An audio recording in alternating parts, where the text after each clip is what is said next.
Assalamu алейкум, урматтуу туугандар. Биз туулган жердебиз. Тагыраагы Темир Назаровдун гиляс багындабыз. Бүгүн сиздерге темирдин багынан кичине контент даярдап беребиз. Эмне сорттор бар, кантип карап атат, кыйынчылыктары эмне себептен кызыгып калдың бактарга ушул боюнча. Кана Темир, баштадык. Ассаламу алейкум. Ассаламу алейкум, урматтуу YouTube каналынын көрүүчүлөрү, урматтуу биздин багбан дыйкандар.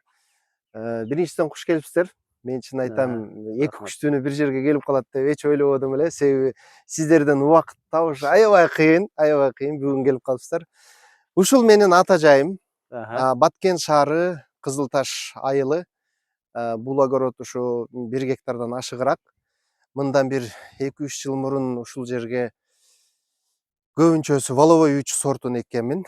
Анан булар ушу воловой 3, бир катары баардыгы воловой 3 болгон болсо, экинчи катарынын ар бир экинчиси же үчүнчүсү опылитель катары Скина, анан Кордия, анын арасында Sweet Stephanie, Sweet Staretta бар. Ошо бири-бири менен аз да болсо чаңдашып кичине эме болуп турсун депчи. Ошол анан быйыл Русландын жардамы менен быйыл капельный орошение кылдык. Себеби анда кылбайлы десек, биздин айыл эмнегедир ушул кичине суу койсоң эле же катуу шамал болуп жамгыр болсо эле жапайы отторго ушунчалык бай да. Анан быйыл Руслан менен сүйлөшүп, убактысын суранып отуруп, капельный орошение кылып, балдары келип установка кылып кетти. Өзүңөр көрүп тургандай, арык менен суу жетип жетпей аягыначы, суу ичип ичпей калганга караганда капельный орошение менен аябай жакшы экен. Себеби селитра, нитромофоска, азот, фосфор, калий, гумат дейсиңби, баардыгын бачокко кошуп туруп берген. Бир берип койгонго жакшы. Ооба, баардыгы жакшы. Ошол. Бул жерде KGB экен да? Ооба, мен башында бул эмнеге бир аз кеч калып калды? Себеби башында мен стройно веретено кылып өстүрөм дегенмин. Баягы башка түшсө байтал жорго деп бекерден айтпайт да. Стройно веретеного негизи воловой 3 жакшы болбойт экен. Себеби булардын бүчүрлөрү ошол эле Скина, ошол эле башка дарактарга караганда бүчүрлөрү воловой 3түкү алыс болот экен дагы. Буларды мындай жаткызып, ийип, кыскасы аябай машакаты көп экен да. Өзүңүз билесиз, мен өзү чыгармачыл адам болгон үчүн ар дайым биздин өлкөдө турбайм. Башка чет өлкөлөрдө көп чыгып калам. Ошон үчүн мага ушундай бир эме керек болду.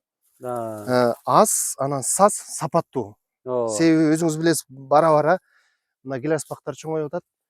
Бара-бара баардыгы сапатка, калибрга чоңдугуна экспорт кылып баштайт да. Ошон үчүн менин акцентим, орустар айтмакчы, мөмөнүн көптүгүнө эмес, чоңдугуна, сапаттуулугуна акцент кылган. Мөмөнүн чоңдугуна аракет болуптур да, экспортко ылайык. Ооба. Ырчылар жада багбан болуп кетип атышат да. Темир ака багбан экен, аракта элдос багбан болуп кетти. Ооба. Мен бул багбанчылык, мен негизи багбанчылыкка 2010 жылга чейин кызыкпай эле жүргөм. Мына бул жерде азыр көрөсүңөр 15 сотик жерим бар. Ушуну 2010 жылы биз кокон гиляс эккенде, биздин айыл негизи Баткен өзү өрүк менен атак даңктуу да. Анан мен ушул 15 сотикке гиляс эккенде менин кошуналарым күлгөн, айылдаштарым. Бул деди, бул жиндиби же бул шаардан келип алып айнып калганбы? Бизде өрүк болсо, бул гилясты эмне кылат? Гиляс бизде өспөйт депчи. Анан арадан 8 жыл өткөндөн кийин ошол мени бул ненормальный, бул жиндиби деген балдар, адамдар өздөрү келип, челегин 50 сомдон терип, кайра кызмат кылып калган. Жашоо деген ушундай экен да, айланып турат экен. Башында сага ишенбейт экен, бирок эчтеке карабастан аракет кылсаң, мээнетиңе жараша алат экенсиң. Ошол анан капитальный өзгөрүш менде качан болду? Пандемия болду го. Пандемияда 3 ай отургандан кийин акчанын баарын жеп бүттүм. Той жок. Баары үйдө. Анан отурсам эле бир маалда Тажикстандан адамдар чалып калды. Келбейсизби, гилясыңыз бар экен, жакта сатайлы деп. Анан кийин өзүм Министерство оборонада иштеген үчүн чек аралардан өтүп, посттордон өтүп келдим дагы. Биринчи алгачкы кармаган акчам гилястан түшкөндөн айттым, көрсө дедим, Бияктан да иш кылса болот турбайбы деп. Анан гиласчылыкка ушунчалык катуу киришип кеттим. Баягы кыргыз түрк лицейде бүткөн үчүн түркчө да билем, татарча билем, украинча билем. Бүт тилдер менен форумда отуруп таанышып, бул эмнеге мындай чаңдашуу деген эмне? Система, UFO, KGB бүт баарын изучать этип, Бекболотко өзүңүз билесиз, сизге дагы жолугуп кафеде отуруп чай ичип, билимди губка сымал баарынан ала баштадым. Табакалакадан, Бекболотокадан эмне болсо жутуп ушул 3 жылдын ичинде аябай катуу эме кылдым да. Туугандар, сиздерде специалист даяр, бир эле тойго эмес, багбанчылыкка дагы келип, маслихат, советиңиздерди сурап турсаңыздар болот. Рахмат. Азыр биз темирдин эмесин көрүп турабыз, баягы элементке болгон талабы жок. Астында мынакей, азыр уже ысыкта неме түшө баштады, жүргөм ишкенеси. Жүргөм ишкенеси жок, какакимоз жосор, кластер спариоз деген оору жок, бак таза. Ооба. Асты тамчылатып сугарылат, багуусу жакшы экен да. Негизи баягы чыгармачылык же башка иши бар адамдар мынчалык деңгээлде карабайт негизичи. Же бул жерде иштейби же бирөө карайбы? Дурус. Биякта менин Асил деген абам бар. Ошол мен Оштон дарыларды салам. Ошол абабыз келип дарылап кетет, сугарып кетет. Кыскасы колма кол, бутума бут болуп чоң колдоо көрсөтүп турат ошол киши. Мен мисалы үчүн сиздерден угуу эле сурап, мисалы үчүн оору түшкөн аз калыптыр деп алдын ала дарылашка аракет кылып турам. Скина бар экен болобой. Азыр KGB формасында ким уштун жаш мултоосу деп айтылат. Бул жерде жерден оңой тергенге, ошондой эле экспортко ылайык мөмөнү чоң кармай турган тик бутактардан гана мөмө алынат. Азыр бул 1 жаштагы бутак болсо, кийинки жылга бушатырган болсо, бул жерден буюрса ушундай мөмө кармайт бул жердечи. Азыр темир жакшы сорттордун атын айтып кетти. Свит Саретта, Свит Стефани, Свит Валина, булар Кыргызстандагы өзүн жакшы көрсөтө турган сорттор. Биз муну чет мамлекеттерден да көрүп келип айта алабыз. Келечектеги сорттор булар. Буюрса булар дагы мөмө берип баштаса жаңы деңгээлге чыга турган сорттор. Туура. Бул эмне кошумчалап кетесиз? Бак жөнүндө. Бак сонун каралыптыр. Мына ортосу беде болсо деле мына ортосун таза карап туруп, көчөттүн түктөрүнчү. Капельни башкасы эми жидовой лятни сонун бак экен да, жакшы. Бирөөнүн арасын бир жерде тикени өсүп турган болот, бир жерде чөп өсүп турган болот, бир жери куурап жаткан болот. Баардыгы бирдей сонун келатыптыр да. Бак сонун экен. Бул жерде башында өзү айтып кетти, веретено экен бул жерчи. Анан азыркы бак уже KGB-га өстүрүлүптүр да. KGB. Мал жерде карасак, 1,5 метрден ашык бери да турат. Демек ошондойдон бир кеминде эле 10 бутак бар. Демек бул туура эле болгон, Ооба. Негизи буну быйыл биз кыркып кыскарталы дедик. Бирок мына көп эмеден байкап калдык. Кырккандан кийин мына табакалакада айтып калбады, учуна шире түшөт, анан учун жеп салат депчи. Анан мына сиздер менен кеңешип, Элема менен кеңешип бир эме кылсам, аке деди, сиз күндө карай турган убактыңыз жок деди. Андан көрө деди, азыр буну кырккандан кийин 10-15 күндө дарылаш керек. Ошон үчүн кийинки жылы эле жазда шашылбай 40тан кыркып, 15-20 сантиметрден кыркып эме кылсак болот депчи. Ошон үчүн быйылга калтырдым, шашылбайын деп. Эми азыр мага бул гиляска муктаждыгым жок да.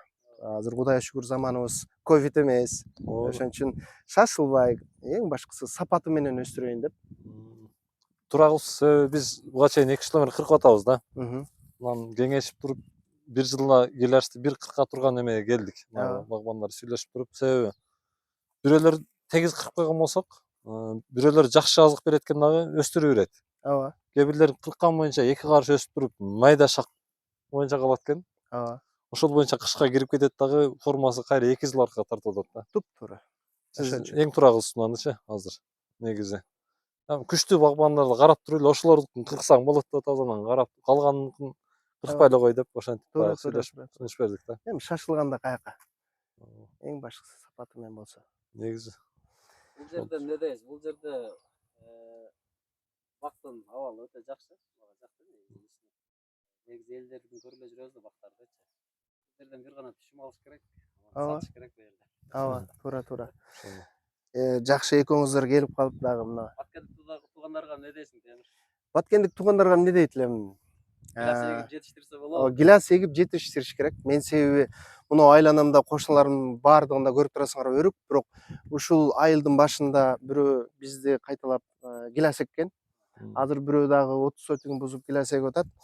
Башында мындай окуя болуп калды. Мен ушул айылдын көчөнүн башына чыксам, аксакалдар отурган экен. Анан гиласың кандай болуп атат, канча мөмө алдың дейт. Анан айтып берип отуруп, анан айылдаштар сурап калдым, эмне сорт эгип атасың депчи. Анан эми жооп берейин десем эле жанында бирөө айтып атпайбы? Бул айтпайт да депчи. Бул айтпайт, эми айтканда эмне депчи. Анан айттым, эмнеге айтпайм дедим. Мен жан дүйнөм кеңири дедим. Мисалы мен өзүм огородуман 15 тонна алып калсам, фурага дагы 3-4 тонна жетпей аткан болсо, силер эксеңер кайра жакшы эмеспи дедим. Силер эксеңер мен кайсы дарын сээп туруш керек экенин айтам, кайсы мезгилде буташ керек экенин айтам. Анан мөмө пышкандан кийин керек болсо сатышам дедим. Себеби мага жетпей калган танаш силерден чыгып калса дедим, фуранын дагы башы оорубайт. Ал келет бир жерге токтойт дедим, мен ана жерге сөргө дасторкон жайып, фура айдаган шопур уктап отура берет. Жетпей калган танаш силерден чыгат дедим. Антип мындай жан дүйнөсү тар же эме деген бизде сөз жок деп. Азыр көбү эге баштады, Кудай буюрса. Ушул айылдын өзүнөн деле гилас бактары, гилас объемдо чыгат деген ойдомун.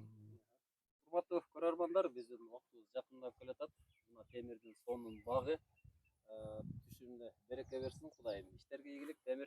Рахмат, рахмат.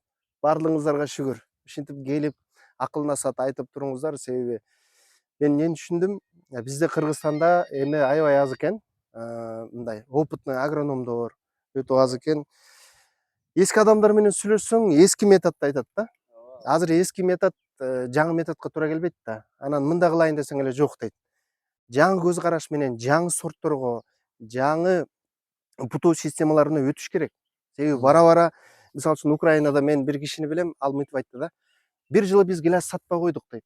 Эмнеге десем, гиластарыбыз 5 метр, 7 метр болуп кетти да, аны терейин десе, теримчи күнүнө 4000 рубль алат дейт. Анан сатканы келип карасаң эле 0,0 болуп калат дейт. Ошон үчүн азыр KGB деген эмне деген, эми ушул мына шакталат дагы колтугуна ийилип туруп эле уйсагандай саап, мисалы терип Машалла. кетип калат да. Бир күндө эски бакыттагы терген боюнча көп болсо 50 килограмм терсе, KGB'де 100-150 килограмм терсин. Акчаңдан дагы утасың, объемдо да көп терилип, кичине эме болосуң да. Ошол, рахмат.